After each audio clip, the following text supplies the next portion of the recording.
నాకు రోమాపత్రిక 6వ అధ్యాయంలో ప్రభు వర్తమానం ఇచ్చాడు. చూడండి.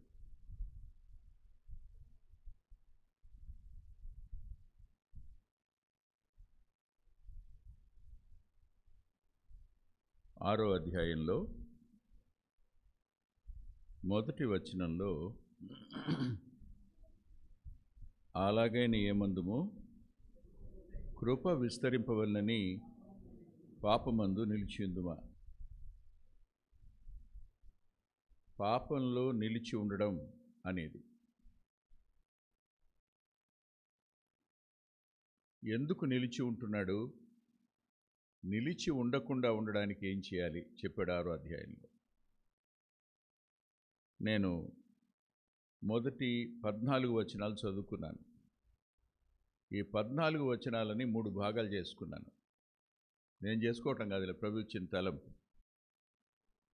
మొదటి మాట చూడండి, 1 నుంచి 9వ వచనం వరకు ద కాన్ఫిడెన్స్ ఇన్ క్రైస్ట్, క్రీస్తు ప్రభువులో మనకున్న నిశ్చయత. 2 12వ వచనం నుంచి 13వ వచనం వరకు the responsibility of a believer, విశ్వాస యొక్క బాధ్యత. 15వ వచనం God's promise to a believer. ఈ 3 అంతలుగా దీన్ని విభాగించడం జరిగింది. ఒక వ్యక్తి పాపంలో నిలిచి ఉండడానికి గల కారణం ఏమిటి, పాపంలో ఉండకుండా ఉండడానికి అతను ఏం చేయాలి.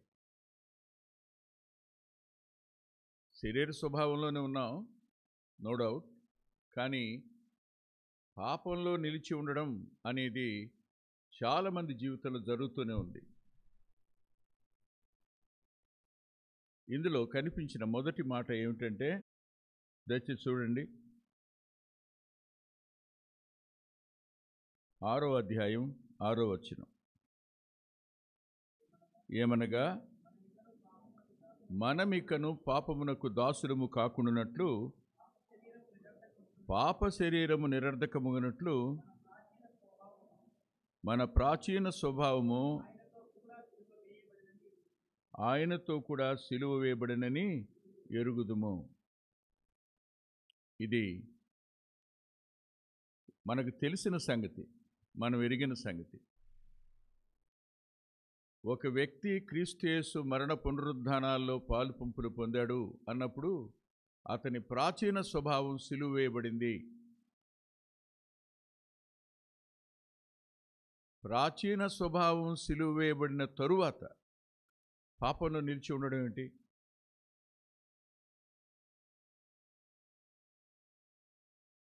ఒకటి. రెండవది చూడండి, 7వ వచనం. చనిపోయినవాడు, మనం క్రీస్తు యేసు మరణంలో పాలు పంపులు పొందాం, పాప విముక్తులమని తీర్పు పొందాం. అయినా ఇంకా పాపంలో ఉండడం ఏంటి? ప్రాచీన స్వభావం సిలువేయబడింది, నెంబర్ 1. రెండవదిగా మనం పాప విముక్తులమని తీర్పు పొందాం. We are not at all debtors to sin.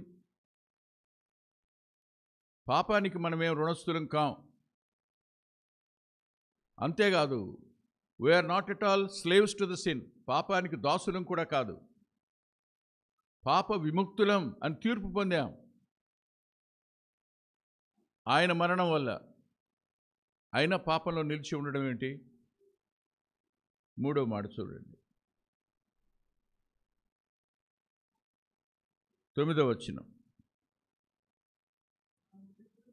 మనం క్రీస్తు కూడా చనిపోయినడలా, మృతులలో నుండి లేచిన క్రీస్తు ఇకను చనిపోడనియు, మరణమునకు ఇకను ఆయన మీద ప్రభుత్వం లేదని ఎరిగి ఆయనతో కూడా జీవించుచున్నామని నమ్ముచున్నాం.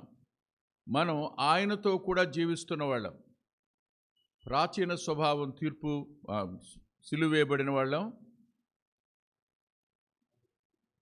పాపం నుండి విముక్తులని తీర్పు పొందిన వాళ్ళం, ఆయనతో కూడా జీవిస్తున్నామని నమ్ముతున్న వాళ్ళం, ఆయనతో జీవిస్తున్న వాళ్ళం. ఆయనతో జీవిస్తున్న మనం పాపంలో నిలిచి ఉండడం ఏంటి? క్రీస్తు ప్రభు పరిశుద్ధుడు. మనం పాపంలో నిలిచి ఉండడానికి గల కారణం ఏంటి? మనమే ఆలోచించుకోవాలి. తరువాత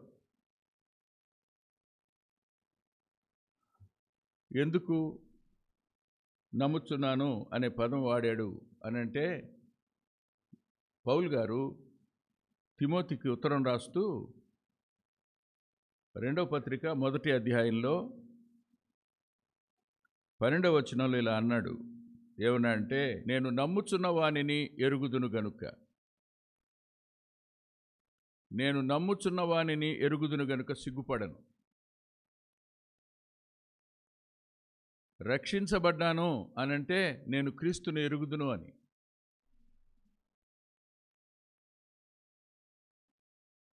నేను ఆయనకు చెందినవాణ్ణి, ఆయన జీవం నాలో ఉంది, ఆయన రక్తం నన్ను కడిగి పవిత్రపరిచింది, ఆయన ఆత్మకు నన్ను ఆయన ఆలయంగా చేశాడు. నేను ఆయనకు చెందినవాణ్ణి. వేర్ ఆల్ బిలీవింగ్, మనం అందరం నమ్ముతున్న విషయం. మరి అయినా ఇంకా పాపంలో నిలిచి ఉండడం ఏంటి? కారణం ఏంటో ఆలోచించండి. చూడండి, చెప్తాడు కారణం. 6వ అధ్యాయం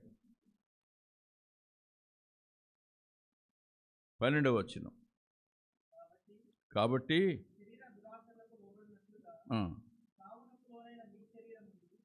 పాపమును, ఇది ప్రమాదం, పాపానికి చోటివ్వడం, పాపాన్ని ఏలనివ్వడం అనేది విశ్వాస చేస్తాడు.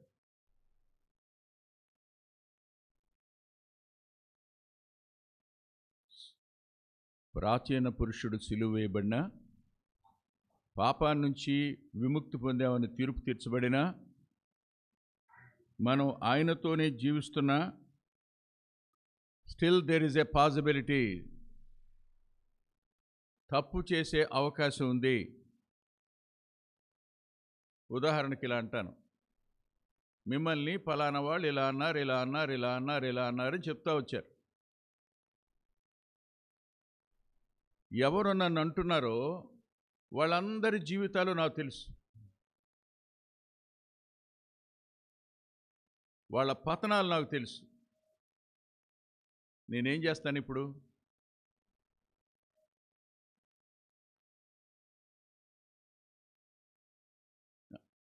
There is a possibility. ఏం చేస్తాను వెంటనే?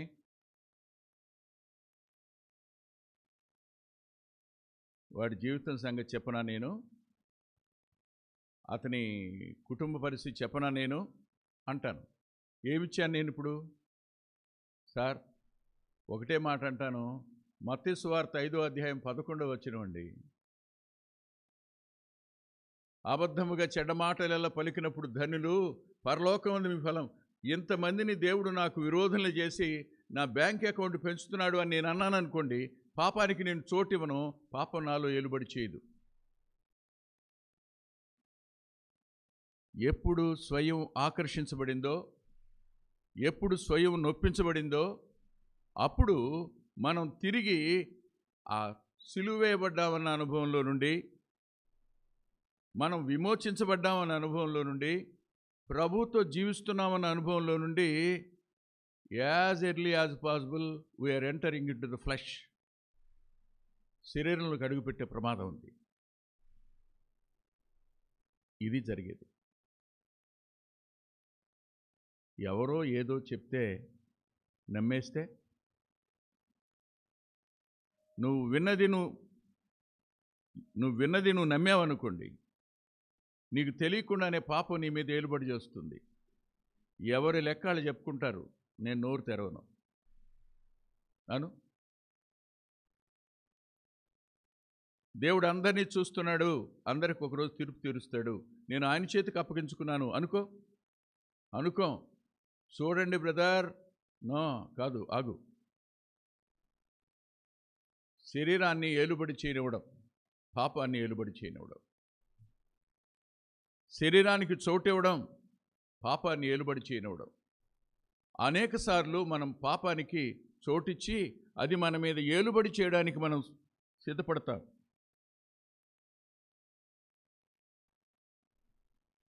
ఒక మాట అంటాను.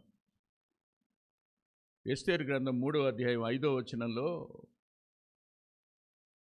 హామానుకు కోపం వచ్చిందని తెలుసు,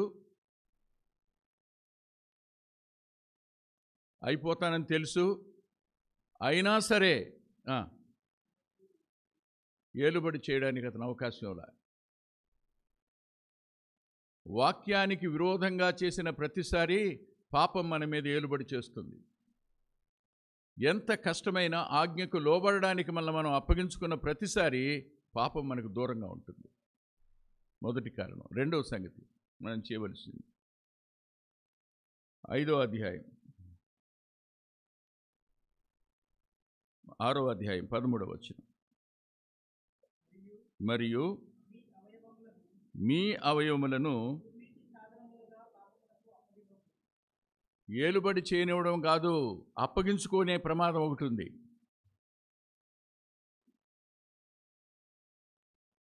మనము మన మనస్సు అప్పగించుకుంటాం వాటికి. ఎలా అప్పగించుకుంటామంటే,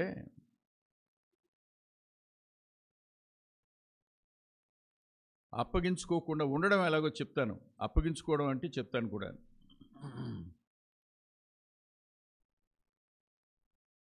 రెండు, అదే 13వ వచనంలో దేవునికి అప్పగించుకోండి అన్నాడు. అప్పగించుకుడి అన్నాడు, దేవునికి అప్పగించుకోండి అన్నాడు. There is a freedom, there is a chance. నువ్వు వాళ్ళకైనా అప్పగించుకోవచ్చు, లేదు దేవునికైనా అప్పగించుకోవచ్చు. ఉదాహరణకి ఇలా, ఆ రోజున అది సమూయేలు మొదటి గ్రంథం 14వ అధ్యాయం 7వ వచనం.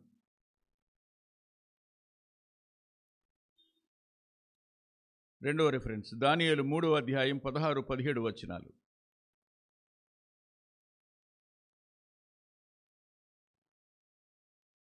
యోనాతాను ఇలా అన్నాడు, ఒకరి చేతనైనను ఎంతమంది చేతనైనను జయమివ్వడం యెహోవాకు అసాధ్యమా? నేను వెళ్తున్నాను, నువ్వు వస్తావా అంటే పద, నేను వస్తాను. అప్పగించుకోవడం.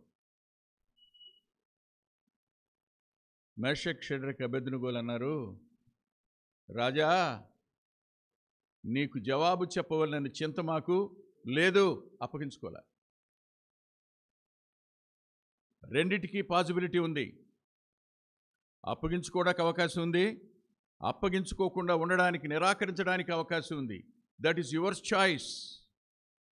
ఎందుకు అంటే దేవుడు రక్షించిన మానవుల్ని రోబోట్స్గా చేయలా. God has given the free will to do good or bad. జయము అనేది అప్పగించుకోవడం అప్పగించుకోకపోవడం మీద ఆధారపడింది. ఆఖరి మాట చూడండి, 6వ అధ్యాయం 14వ వచనం. మీరు కృపకే గాని కారు గనుక పాపం మీ మీద. అది నువ్వు ఎప్పుడైతే దేవునికి అప్పగించుకున్నావో ఇక పాపం నీ మీద ఏలుబడి చేయదు. ఆలోచించిన ఒకసారి. నిలిచి ఉండడానికి గల కారణాలు 2 తమ్ముడు చెప్పాడు. మనం దేవునికి విరుద్ధంగా బ్రతకడానికి గల కారణాలను చూశాం. కానీ వెలుపలికి రావడం ఎలా అన్నది it is a practical problem for every Christian. ఇవి మన ముందు దేవుడిచ్చినవి. అవి చెప్పడానికి బహుశా 1 వారం రోజులు పట్టవచ్చు, సిరీస్ ఆఫ్ మెసేజెస్గా. అందుకని ఈ రోజున నేను కొన్ని మాటలు చెప్పాను. యోగ్యమైన రీతిలో బలలో పాల్పంపులు పొందా. ప్రేమగల తండ్రి, పరిశుద్ధుడైన గొప్ప దేవ, మీ కృపకు మరలా అప్పగించుకుంటూ యోగ్యమైన రీతిలో రొట్టె ద్రాక్షరసంలో పాల్గొనడానికి సాయం చేయమని యేసుక్రీస్తు ప్రభువారి పేరిట ప్రార్థిస్తున్నాం తండ్రి. ఆమేన్.